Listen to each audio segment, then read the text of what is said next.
A paz do Senhor Jesus. Se você é alguém que se preocupa como agradar a Deus, você não pode perder a pregação de hoje. Vamos entender como deve ser o testemunho do cristão nos dias de hoje. Deus falará contigo. Fique até o final. Até mais.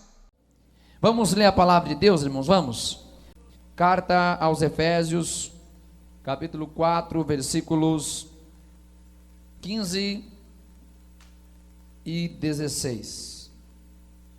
Capítulo 4, versículo 15 e 16. Diz assim: antes, seguindo a verdade em caridade, cresçamos em tudo naquele que é cabeça, Cristo, do qual todo o corpo, bem ajustado e ligado pelo auxílio de todas as juntas, segundo a justa operação de cada parte, faz o aumento do corpo para a sua edificação em amor. Meus irmãos, preste atenção na palavra de Deus. Aqui no nosso texto áureo, que eu quero dizer também que é o nosso texto introdutório da nossa mensagem, do nosso estudo de hoje, Paulo está falando sobre o corpo de Cristo. Ele deixa bem claro que deste corpo, Cristo é a cabeça. A cabeça no sentido de ser o responsável, o líder supremo, aquele que dá as diretrizes, a direção para todo este corpo, tal como também a nossa cabeça, especificamente nosso cérebro, é responsável por dar ordem a todo o nosso corpo. Todos os movimentos do nosso corpo, eles vêm a partir das ordens que vêm do cérebro. Assim, Cristo também é o responsável de todo o corpo da igreja. Ele lidera, ao mesmo tempo também que ele determina o que as partes deste corpo devem fazer. Paulo está dizendo que estas partes do corpo, os membros deste corpo, eles estão ligados um ao outro. Até porque para ser corpo é necessário que os membros estejam ligados. Se separarmos as partes de um corpo, já não será mais corpo. Se separarmos os membros um do outro, não haverá mais corpo. Separar as mãos, separar o braço, separar o tronco, separar a cabeça, não existe mais corpo, existem partes de corpo. E Paulo está dizendo, esses membros estão ligados um no outro, com auxílio de todas as juntas, segundo a justa operação de cada parte. Paulo está dizendo que a interligação destes membros acontecem quando esses membros estão em atividade. Ele está dizendo, segundo a justa operação de cada parte. Então, um membro ativo é um membro que está ligado ao corpo. E esta atividade, diz mais Paulo, quando este membro está em atividade, estando ligado no corpo, pelo seu trabalho, pela sua responsabilidade, pela sua função, acontece algo maravilhoso. No final do versículo 16, acontece o aumento do corpo. Não há crescimento do corpo sem que os membros estejam interligados pelo trabalho responsável de cada um. Eu sei que durante muito tempo preservou-se a impressão de que a igreja poderia crescer tão somente pelo entusiasmo da liderança, pela carisma do líder, ou pelos dons restringidos ao único que ocupa este microfone. Não é possível apenas uma pessoa ser responsável do crescimento de todo o corpo. Não é possível um único membro ser responsável do crescimento de todo o corpo. Não é possível uma única parte ser responsável pelo crescimento de todo o corpo. Durante muito tempo preservou-se a ideia de que um líder entusiasta, um líder carismático, um líder inteligente, ou até, porque não, muito usado por Deus, poderia ser o responsável pelo crescimento da igreja. Mas o que Paulo está dizendo é que a responsabilidade não está sobre uma única pessoa.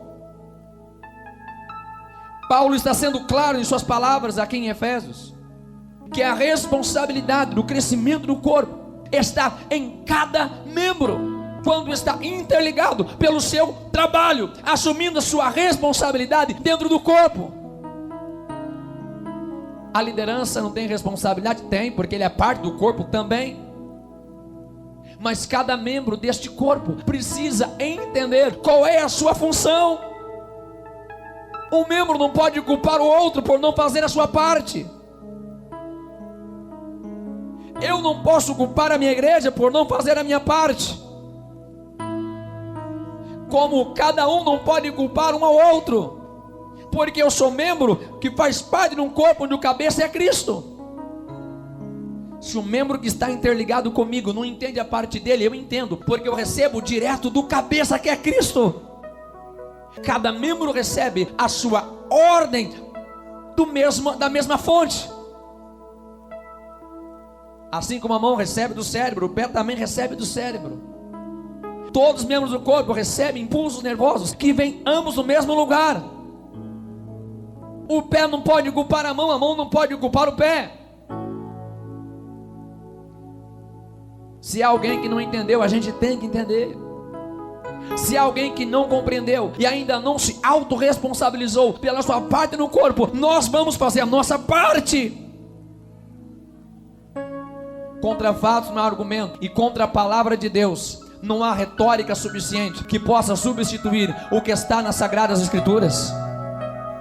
É a palavra de Deus que está dizendo: este corpo está ligado à medida que cada membro vai entendendo e desenvolvendo os seus dons, a sua capacidade, aquilo que Deus lhe deu dentro do corpo. Este corpo multiplica.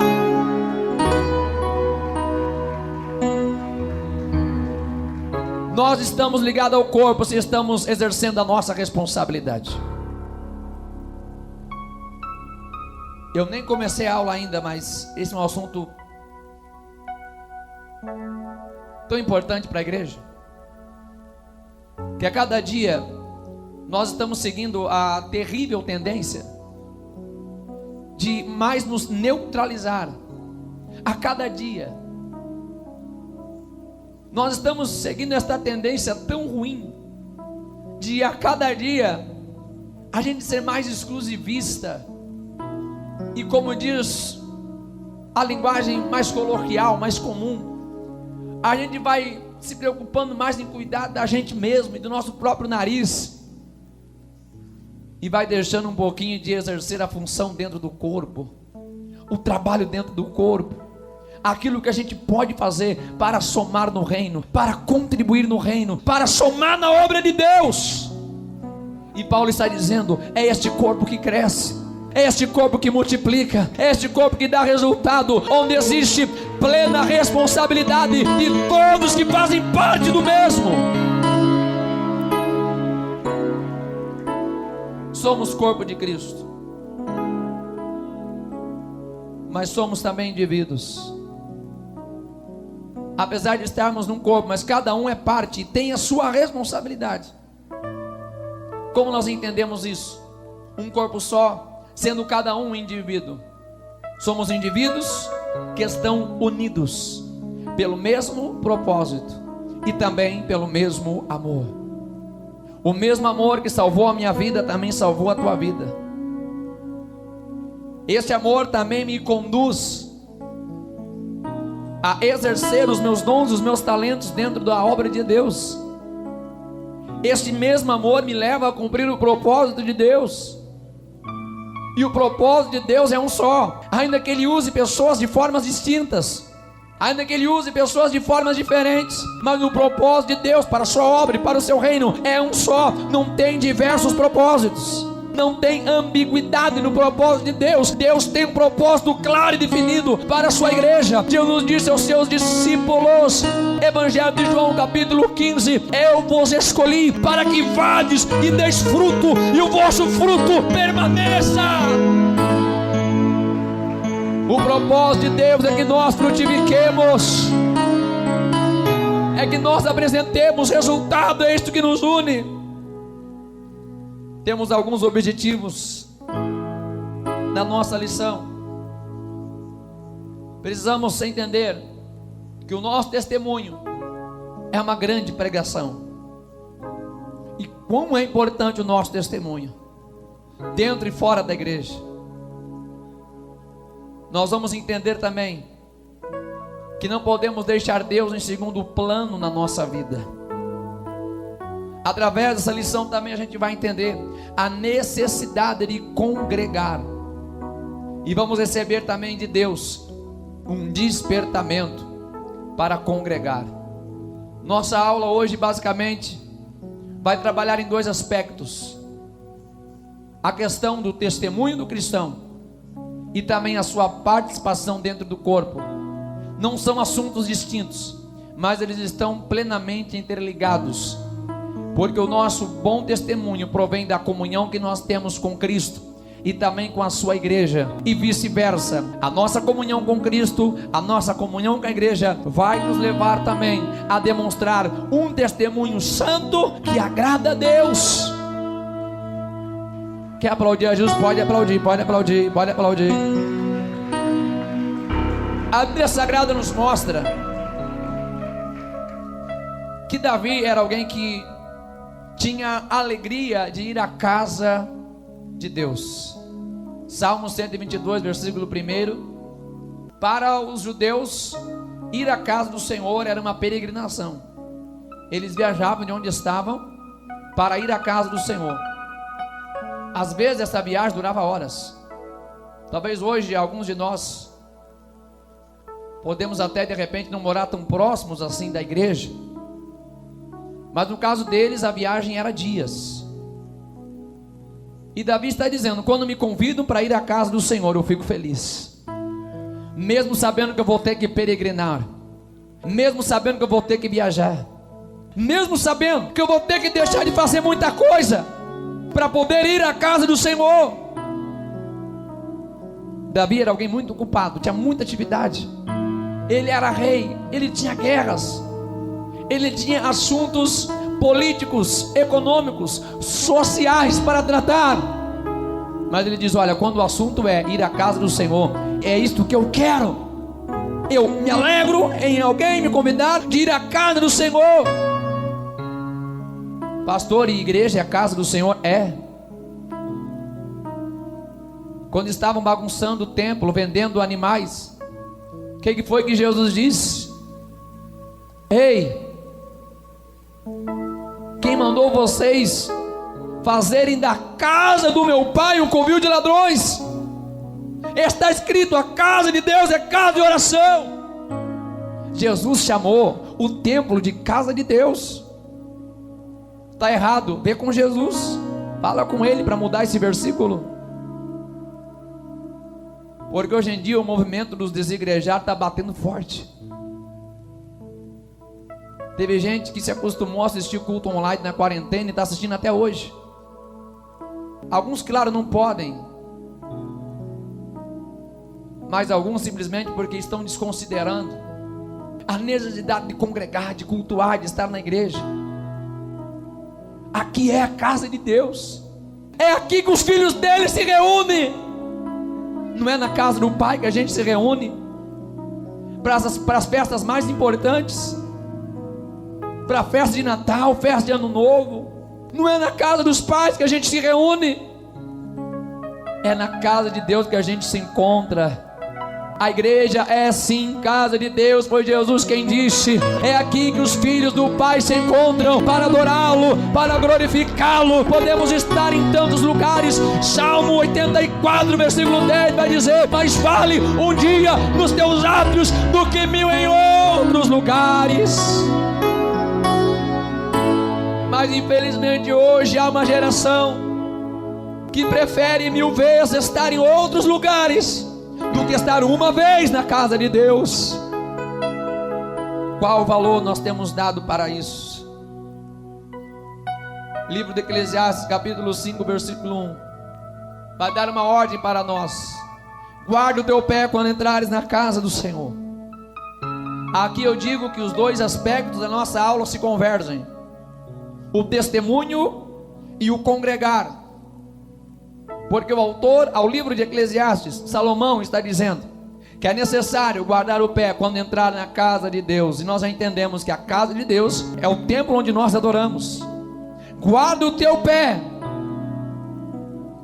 E ele vai explicar isso nos próximos versículos, não preciso nem falar muito.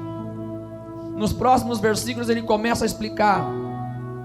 Ainda no versículo 1, parte B, ele vai dizer: inclina-te mais a ouvir antes de sacrificar. Mais atenção e reverência antes de qualquer coisa. Eu sei que há aí uma geração que para eles o culto só vale se tiver reteté. O culto só vale se tiver marmota. Tem uma geração assim, tem alguns crentes assim. Só vale se virar umas piruletas. Mas a palavra de Deus que é bom, nada.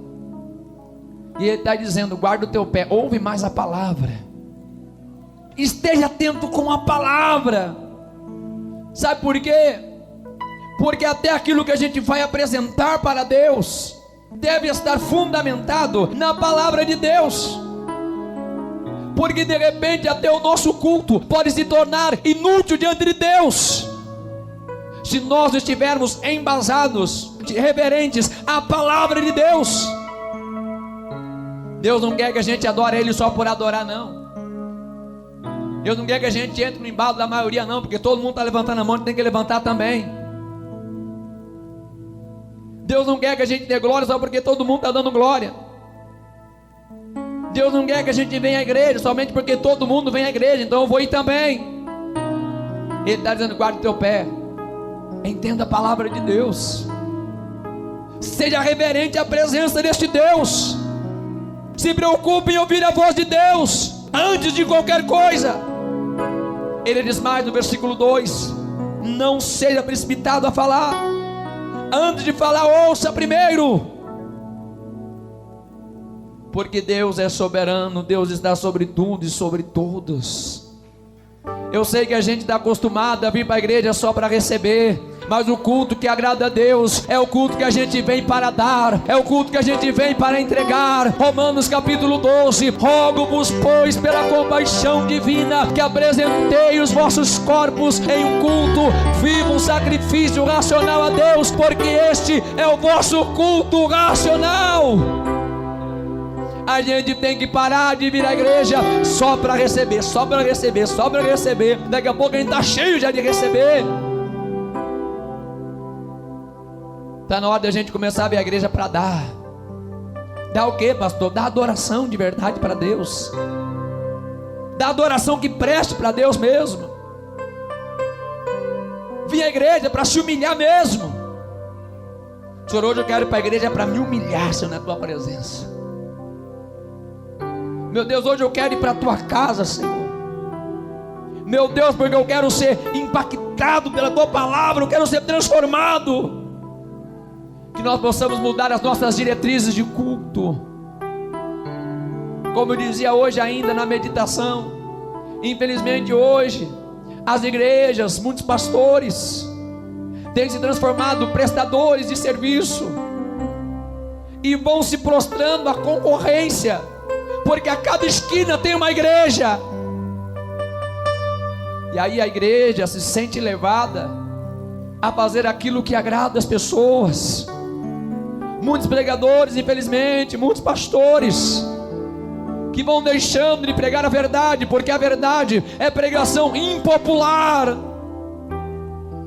E de repente a igreja não é mais lugar que a gente vem para se humilhar.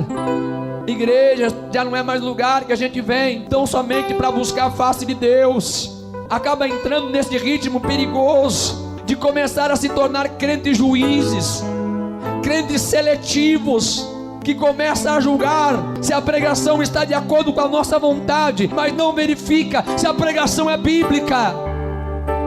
Não vou mais a esta igreja porque a pregação é dura, mas ela é bíblica. Vou para outra igreja, lá a pregação é mole, mas a pregação é bíblica. Eu estou só no começo. Temos que guardar o nosso pé, e guardar o pé é vir à casa do Senhor com a intenção de prestar ao Senhor um culto sincero, um culto de coração. Antes de qualquer coisa, precisamos nos prostrar diante dos pés do Altíssimo.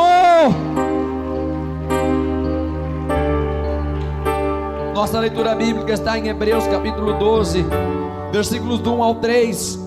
Portanto, nós também, pois que estamos rodeados de uma tão grande nuvem de testemunhas, deixemos todo embaraço e o pecado que tão de perto nos rodeia.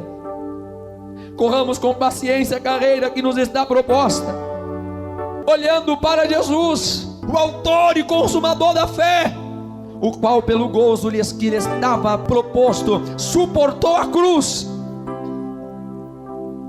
desprezando a afronta, e assentou-se à destra do trono de Deus. Considerai, pois, aquele que suportou tais contradições dos pecadores contra si mesmo, para que não enfraqueçais, desfalecendo em vossos ânimos. O que este texto está dizendo para a gente? Que para a gente seguir a Jesus, a gente tem que olhar para Jesus, tem que amar Jesus e se desvincular de qualquer embaraço que nos prenda a este mundo. Se a gente olhar só para Jesus, a gente vai olhar menos para o problema que está à nossa volta. Se a gente olhar só para Jesus, a gente vai ceder menos ao pecado. Se a gente olhar só para Jesus, a gente vai ceder menos para as tentações. Se a gente olhar só para Jesus, a nossa tendência é jamais cair, é jamais parar. É o que a palavra de Deus ordena: olhai para Cristo, deixemos todo embaraço e todo pecado. O nosso testemunho para este mundo é uma pregação poderosíssima. Dizia Agostinho, um dos pais da igreja: pregue o evangelho, se necessário, use palavras. Sabe o que ele está dizendo? Que a gente está pregando o tempo todo com a nossa vida. O tempo todo a gente está pregando. Ô pastor, eu nem sabia que eu era um pregador. Pois é, vai ficar sabendo hoje, você é pregador. O problema é que se o testemunho for ruim, a pregação também vai ser ruim. E ao invés de a gente atrair pessoas para Deus, a gente vai repelir as pessoas de Deus. Antes de a gente abrir a boca, nossas atitudes já estão falando. Antes de a gente falar qualquer coisa, nosso testemunho já falou muito. Este mundo que está em trevas, irmãos, ele procura ver em nós a luz do evangelho, uma luz que eles não têm, que eles não conhecem, mas eles procuram.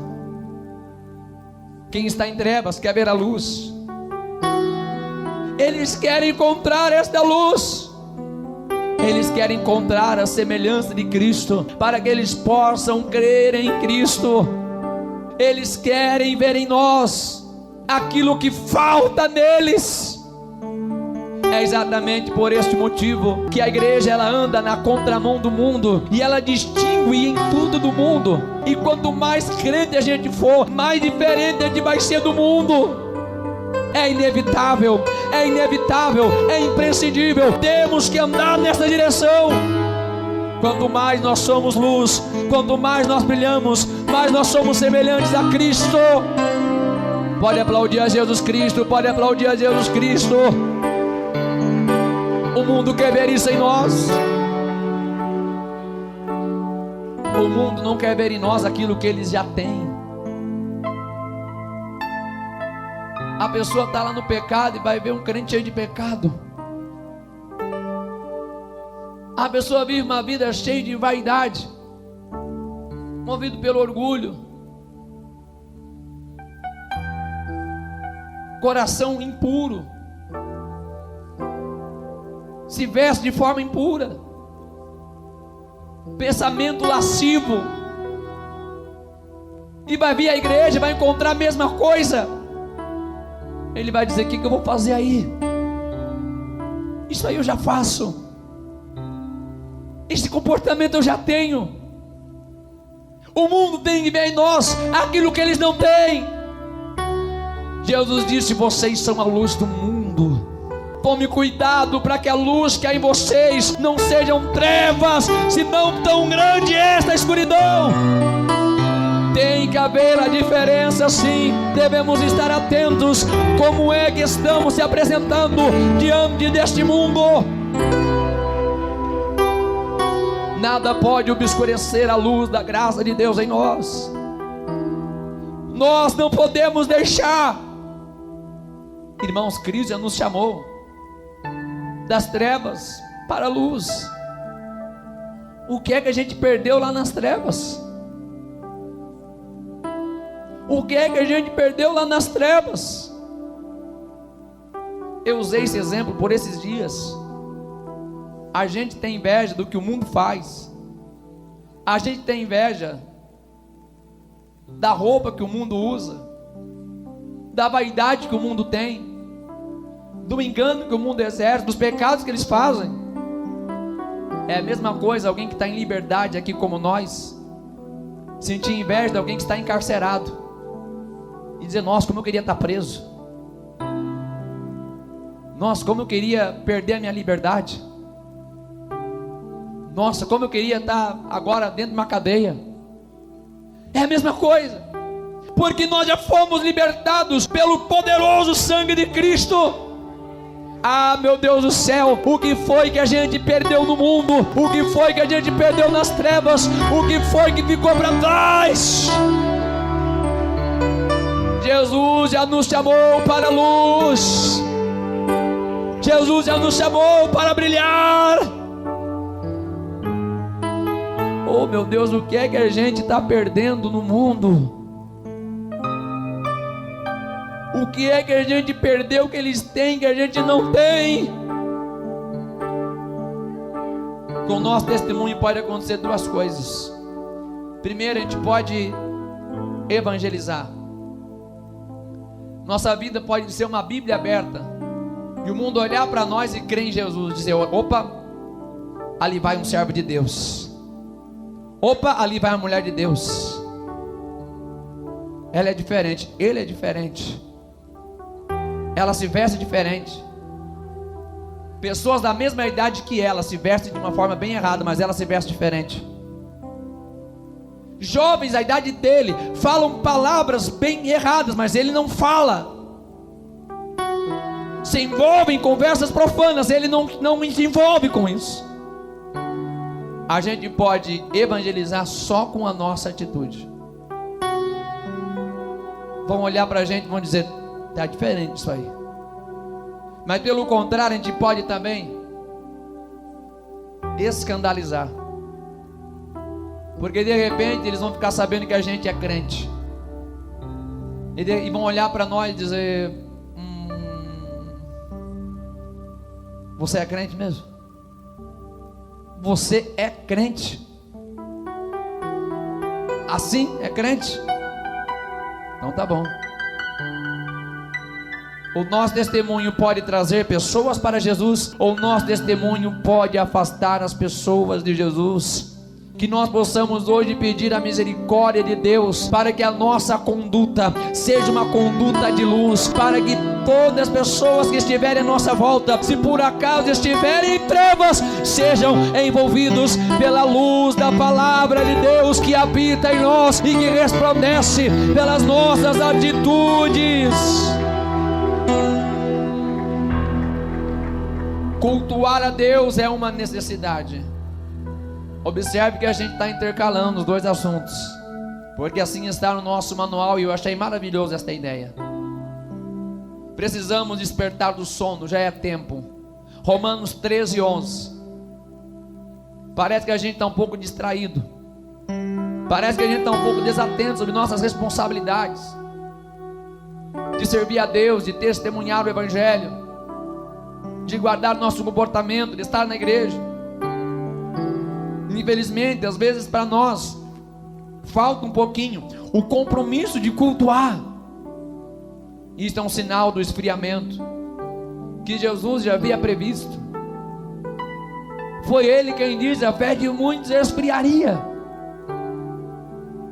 Não precisa ir longe. Vamos se comparar com a gente mesmo, não vamos se comparar com os outros, vamos se comparar com a gente mesmo. Vamos ser sinceros. Nós somos os mesmos crentes que nós éramos há algum tempo atrás. Vamos ser sinceros, não precisa nem falar nada, nem balança a cabeça. Mas a gente é aquele mesmo crente de 10 anos atrás, 15 anos atrás, 20 anos atrás. A gente é esse mesmo crente? Não! Está esfriando. E junto com a frieza vem a insensibilidade. Já falei sobre isso muitas vezes. E a insensibilidade era um dos sintomas da lepra. Quando o sacerdote cutucava com uma agulha o local que tinha lepra e a pessoa não sentia dor, era uma das evidências que ali tinha lepra. E assim também isto representa para nós uma verdade que a gente tem que ficar muito atento. Quando o pecado começa a entrar, a gente vai ficando insensível. A gente se torna muito convencido da gente mesmo. E esse convencimento da gente mesmo é perigoso. Esse convencimento que nós temos da nossa própria opinião é perigoso. Porque de repente uma pregação como essa não faz a gente pensar diferente. Uma pregação como essa não faz a gente refletir na nossa atitude. Uma pregação como essa não faz a gente pensar um pouquinho mais naquilo que a gente tem que mudar em sensibilidade. Talvez, pode ser que até algum de nós estejamos até murmurando dessa pregação, porque está cheio de si mesmo. Puxa, se o pastor está falando isso para mim, ele está enganado, porque eu estou tudo bem comigo. A palavra de Deus é para todos nós. Começa por mim, eu estou recebendo esta palavra. Bem-aventurado aquele que ouve a voz do Espírito de Deus. Temos que despertar. Temos que despertar. Bem-aventurado que ouve a voz do Espírito. Infelizmente, qualquer coisa vai se tornando motivo para a gente não estar na casa de Deus. O nosso manual aqui vai até trazer um exemplo. Que houve um tempo que alguns começaram a protestar para que tirassem as novelas, porque os crentes estavam deixando de ir para a igreja para assistir novela. O problema não é a novela, o problema é os crentes. Como assim, pastor? A novela já é coisa do mundo. O problema é o crente não saber disso. O problema é o crente não ter essa informação ou não praticar. Qualquer coisa é vendo razão para a gente não estar na igreja. Qualquer probleminha, qualquer coisinha, coisas que não tirariam a gente de outros compromissos e que às vezes tiram a gente de estar na igreja. Motivos pelos quais às vezes a gente não deixaria de ir ao trabalho, mas a gente deixa de ir à igreja. Motivos que a gente não deixaria de ir ao shopping, mas pelo mesmo motivo a gente deixa de ir à igreja. Uma coisinha aqui, uma coisinha ali, que a gente não deixaria de fazer qualquer outra coisa dos nossos compromissos, mas para não ir à igreja a gente usa como resposta. Só nos impede de ir à igreja, mas não nos impede de nada mais. Será que nós não nos tornamos vítimas das ocupações? Será que a gente não está tão preocupado com a vida aqui desta terra e pouco preocupado com a vida lá eterna? Será que nós temos seguido o conselho de Cristo em Mateus 6,33? Colocar o reino dos céus e sua justiça em primeiro lugar, para que todas as outras coisas sejam abençoadas, para que todas as outras áreas da nossa vida estejam debaixo da graça de Deus. Vamos voltar a colocar Deus em primeiro lugar. Não podemos deixar de congregar. Membro sem igreja é membro amputado. Não tem como a gente ser membro sem igreja. Assim como uma brasa, se for tirada de dentro da fogueira, ela vai apagar rapidamente. Um dedo fora do corpo, ele apodrece. Hebreus 10:25 vai dizer pra gente: e não deixemos de congregar como é o costume de alguns. É uma ordem. Naquele tempo já tinha crente que estava deixando de congregar. E hoje, muito mais. Por que é importante congregar? Tem muitos motivos. Inclusive, este texto de Hebreus vai falar vários motivos ali, porque eles precisavam estar congregando. Mas dentre eles, nós resumimos 2. Primeiro, por que é importante congregar? Porque aqui a gente compartilha a nossa fé. Aqui a gente se equaliza na fé. Aqui existe a comunhão da fé, onde um compartilha ao outro a mesma fé. E juntamente com o compartilhamento da fé, acontece também o fortalecimento mútuo. É em igreja, é estando com o povo de Deus, é estando com os irmãos, é estando juntamente com o povo de Deus, que a nossa fé se revigora, é que a nossa fé se fortalece, é que a gente é reanimado, é na presença dos santos de Deus, é na casa de Deus, é na presença de Deus e dos seus filhos.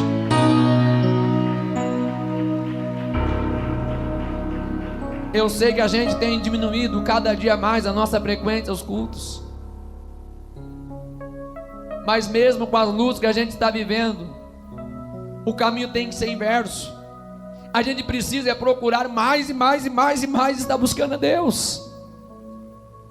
Pastor, mas está cada dia mais difícil. Pois justamente é aí que a gente precisa mais e mais e mais estar nesta comunhão que nós temos dentro da casa de Deus, juntamente com o povo de Deus, em irmãos, numa só fé, num só amor. Aplaude a Cristo, aplaude a Cristo, aplaude a palavra de Deus. Estando em comunhão, nós cooperamos. Não deixemos de cooperar uns com os outros.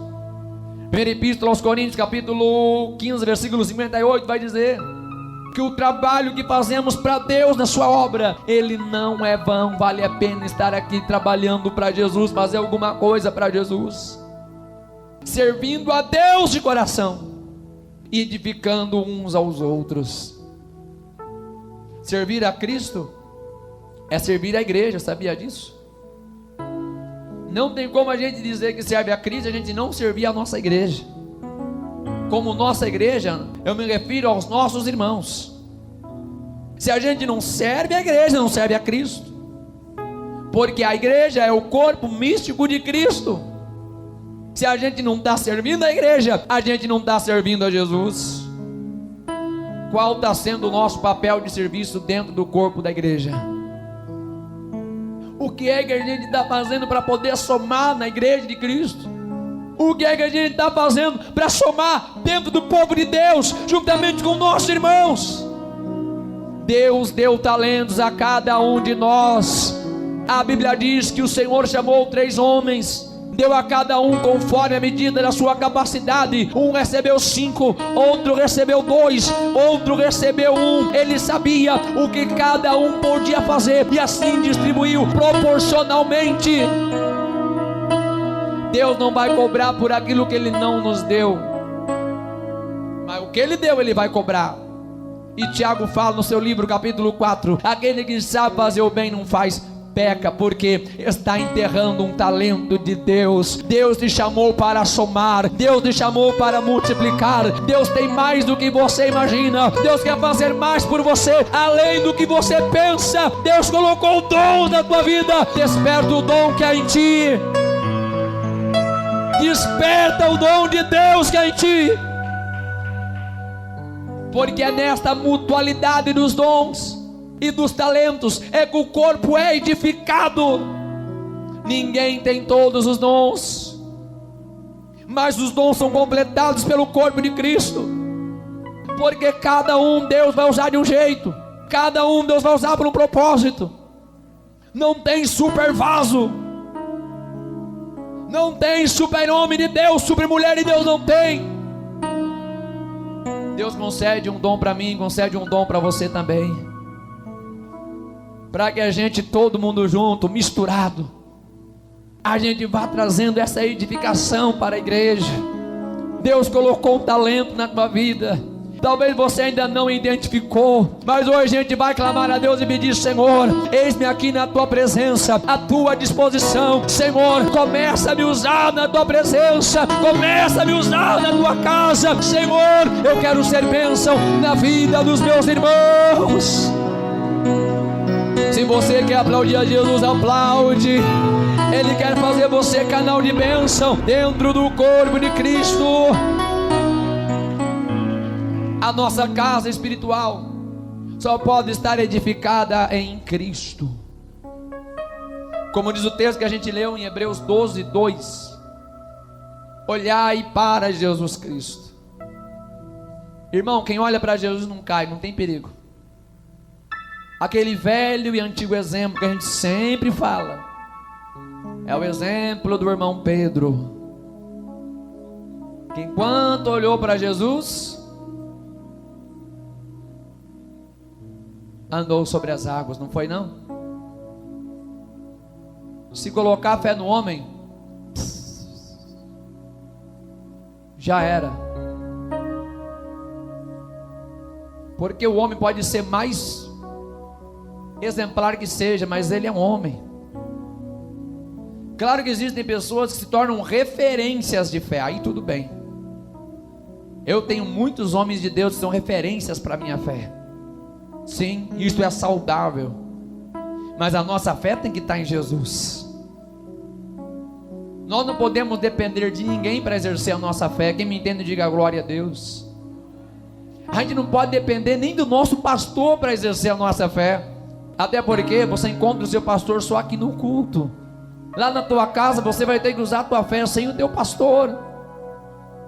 Lá na tua escola, lá no teu trabalho, você vai ter que usar a tua fé e ser crente sem o pastor estar olhando. Então o nosso olho tem que estar em Cristo, ouvir e praticar suas palavras, como Jesus dá exemplo em Lucas capítulo 6, versículos 47 ao 49. É aquele homem que construiu a sua casa na rocha. É quando a gente começa a ter prazer na palavra de Deus. Esta palavra vai infiltrando em nosso coração. Esta palavra começa a fazer morada dentro de nós. A gente começa a entender a vontade de Deus. A gente começa a agir em conformidade com a vontade do Senhor. De repente a gente percebe que estamos firmados e nenhuma tempestade, nenhum inimigo pode nos tirar da presença de Deus. Salmos número 40, versículo 2, ele vai dizer que o Senhor pôs os seus pés numa rocha. Se confiarmos em Deus, a gente não cai, a gente não para. Todo mundo pode falhar, mas Deus não falha. O homem pode te entristecer, até o teu pastor pode te entristecer, até eu posso te entristecer, posso. Tem hora que eu entristeço até eu mesmo. Mas a gente olhar para Cristo sempre, a gente não vai se preocupar com nenhuma picuinha. Sabe aquelas coisinhas qualquer assim, tem gente que por causa de coisinha assim, coisinha. E olha os crentes na China, país comunista. Está vendo que os crentes estão sofrendo lá, tendo seus bens confiscados. tendo que tirar as Bíblias das suas casas para colocar a imagem do fundador da ditadura chinesa. Vê se eles largam a fé por causa de qualquer coisinha. Estão confiando no Senhor, estão colocando toda a sua fé no Senhor. E a gente, por qualquer bobeirinha, já vai deixando de buscar Deus.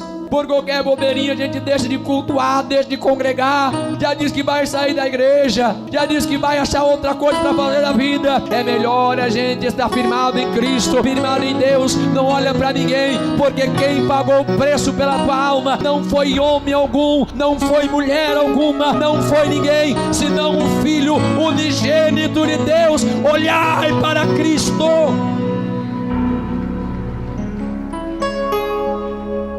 Por fim, vamos entender a importância da santificação desta igreja. Estamos em igreja, estamos santificados. A santificação, ela não é condição para a salvação. É essa inversão que muitos confundiram. Mas ela é evidência. Uma evidência que deve ser automaticamente fixada na nossa consciência. Pastor, eu tenho que fazer tal coisa para ser salvo? Não, eu faço porque sou salvo. Pastor, eu tenho que deixar de fazer tal coisa para ser salvo? Isto me salva? Não, mas porque eu sou salvo, eu deixo de fazer isso. Pastor, eu tenho que mudar a minha roupa para ser salvo? Não, a roupa não salva. Mas porque eu fui salvo, eu sei que eu preciso me vestir adequadamente. Não tem nada que a gente faça para garantir a salvação. Salvação é pelo sangue de Jesus Cristo, acabou, ponto final, bateu o martelo, já era. Mas como a gente já recebeu o sangue de Cristo, nós também fomos por eles lavados, nós fomos santificados, fomos limpos. Portanto, agora a nossa condição, o nosso padrão é outro. Estamos separados das velhas práticas mundanas. Já não vivemos como outrora. Agora a gente quer viver para Deus e servir a Deus. Esta agora é a nossa vida, santificada por Deus. Não importa o que a gente vai deixar de fazer para a gente mesmo. A gente vai deixando de se preocupar com a nossa própria aparência. A gente vai parando de se preocupar com aquilo que os outros veem em nós. E a gente começa a se preocupar, mas é com o que Deus vê dentro de nós. Ah, meu Deus, tantos crentes deixando de se preocupar com a sua essência espiritual e começando a se preocupar com o exterior que para nada serve, preocupando se a sua aparência vai estar na moda, se a sua roupa vai estar na moda, se o seu cabelo vai estar na moda. Ah, meu Deus do céu, por que que se inverteu tantos valores assim no meio dos crentes? Já tem crente preocupado já com aquilo que vai repercutir o seu status, sua posição. Ah, meu Deus do céu, o que é isso? Tem crente trocando dia de cultos para estar em academia. Ah, meu Deus do céu, o corpo está ficando bem forte assim, né? Bem bonito. Mas a alma em compensação, ó, nós já somos do céu. Nós já somos do céu. O nosso pensamento tem que ser nas coisas dos céus. Colossenses capítulo 3, versículo do 1 ao 3. Se já ressuscitastes com Cristo, pensai nas coisas que são de cima. Eu não estou preocupado se alguém vai achar que eu estou bonito, se eu estou feio, se meu corpo está bonito, está desajeitado, está muito magro, está muito gordo. Eu não sei se vão gostar do meu cabelo, meu penteado, minha roupa. Eu já sou do céu. Eu quero saber o que o meu Pai Celestial está pensando. É uma vaidade tão grande. Cada dia mais os crentes têm se envaidecido. E a espiritualidade, ó, bem magrinha, bem magrinha. o pecado começa a bloquear a visão espiritual. E daqui a pouco nada do que você está ouvindo está fazendo sentido. Se é isso que está acontecendo agora, é melhor você pensar. Deus quer operar, quer. Mais 3 pontinhos. Reticências. Isaías 59. A mão do Senhor não está encolhida para que não possa operar, nem os ouvidos agravados para que não possa ouvir. Então a parte de Deus está tudo certo, sim ou não? A parte de Deus está certo, certo ou errado? Mas aí vem o versículo 2 do capítulo 59 de Isaías: mas as vossas iniquidades fazem separação entre vós e vosso Deus. Deus não opera onde não há santidade, onde não há temor, onde não há reverência. Deus dizia a Josué: santificai o meu povo, porque amanhã eu farei maravilha no meio de vós. Se não há santificação, não tem poder de Deus. Não tem. Não tem, não adianta. Não adianta passar o dia com a vida destambelhada e depois chegar na igreja e querer que Deus vai. Não, tem que santificar, tem que desejar, tem que estar preocupado em estar ligado nos céus, tem que jogar fora o orgulho, vaidade, tem que jogar fora. Não tem poder de Deus, não tem. Não adianta terceirizar, dizer que a culpa que não recebeu o poder é do pregador ou de quem quer que seja. Nós somos um corpo e todos nós temos responsabilidade. Nosso testemunho é algo valioso. Não podemos ficar só em palavras, só em teoria, só dizer que a gente é crente, só dizer: não, eu sou crente, sou, sim, inclusive da igreja Deus é Amor. Nossas ações têm que ser ações de crente. Nossa aparência tem que ser aparência de crente. Repito, alguém vai perguntar de novo: pastor, mas roupa não salva, cabelo não salva, adereço nenhum salva. Mas o crente salvo, ele conhece e consegue distinguir aquilo que é agradável, aquilo que é puro, aquilo que está mais próximo de Deus e longe do que agrada ao mundo. Nosso corpo é templo do Espírito Santo, não é amostra para o mundo. Nosso corpo é habitação de Deus, é habitação do Espírito. Não é para se mostrar, não é para se aparecer, não é para chamar atenção, não é para gerar lascívia, não. Nosso corpo é para glorificar a Deus. O que é que a gente pensa quando a gente está se arrumando aí para sair de casa? Puxa, alguém vai olhar para mim, hein? Puxa. A nossa vida é para Deus, é para a glória de Deus. Nós temos que estar preocupados só com alguma coisa. Puxa, será que eu estou semelhante com Cristo? Será que alguém ao olhar para mim vai perceber que eu sou diferente dos outros? Nossa vida deve em tudo ser santificada. Pedro vai dizer para nós, sua primeira epístola, capítulo 1, versículo 15: começando aquele que vos chamou, sede pois santos em toda a vossa maneira de viver. Sede santos, diz o Senhor, porque eu sou santo. E ponto final.